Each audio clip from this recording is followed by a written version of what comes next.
A survey in March by the International Center for Journalists showed 78% of Nigerians are worried not about HIV or TB, but about malaria. It is endemic, costing the country billions of naira in lost man-hours. But analysts suggest the percentage is that high because of a simple problem. It's commonly mistaken with fever. Part of the root to that mistake lies in language. A handful of Nigerian languages has the same word "iba" for both fever, the perceived increase in body temperature that is a symptom of dozens of diseases, and malaria, only one of many diseases that brings on a fever.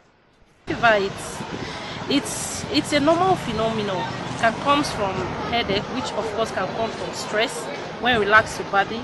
But malaria is quite different from that. Malaria is it's when that parasite has infected you. So many of them, ailments makes the body hot. Sometimes when you stay in the hot sun for so long, you come in, you really feel hot. All of that is fever. So that conception is there because since malaria seems to be the commonest cause of that hotness in our environment, we live in the tropics, so people just make it as if it's synonymous. They're not really the same thing. Karmo is a slum neighborhood southwest of Abuja, but its residents walking into open chemists for the fever and malaria remedies may not be entirely to blame. Then they go to the hospital and for just hotness of the body. And when the doctors, maybe the convention, maybe the doctor will just ask them, are you having fever? They will say, what do you mean by fever? They will say, your body is hot. That's what you mean by fever. Now, subsequently, they will now, if they run some investigation, now tell them later that it's malaria. So this thing has built up over the years. So that's why now they just feel, if my body is hot, which is fever, which every time I go to the hospital is malaria, why would I be calling it another thing? That means fever is the same thing as malaria. But they forgot to know that it's not only malaria that can make their body to be hot. There are many other illnesses. A primary health center in the community helps make the distinction, but it faces an uphill task that's typically Nigerian. In recent years, the global rule of thumb has been to attack any sign of fever as malaria. The result is growing resistance of malaria parasites to available drugs.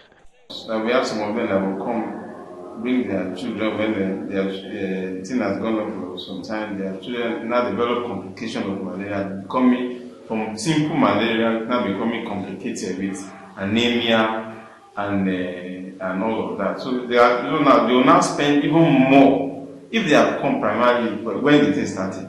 Just simple anti-malaria will have now some of them will now undergo even blood transfusion, spend more days in the hospital, even spend more than what they would have spent if they have come at the early stage when they will be treated. Just simple, even oral anti-malaria would have even done the job. For you to get to know about malaria, you have to get tested and to be confirmed positive to get to know about malaria.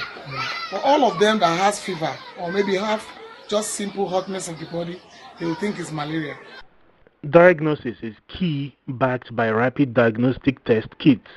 The kits are not always available in the primary health center, but the chemists that are first point of call for up to 70% of Karmo residents are trained to diagnose and treat malaria using artemisinin combination therapy provided by the Society for Family Health. Like my little boy here, Okay. it's having, I brought him for this malarial test, typhoid, and all that. From that, they can give me medications, and if it comes like that, before I bring him to the hospital, I go to pharmacies where I can get drugs for him, or any of them. Maybe based on what that is the independent opinion we can form with. So we say, okay, if it is if you are having headache, if you are having body pain, or so please, why can't for the immediate remedy, you can say, okay, this is a city, and this is approved by government.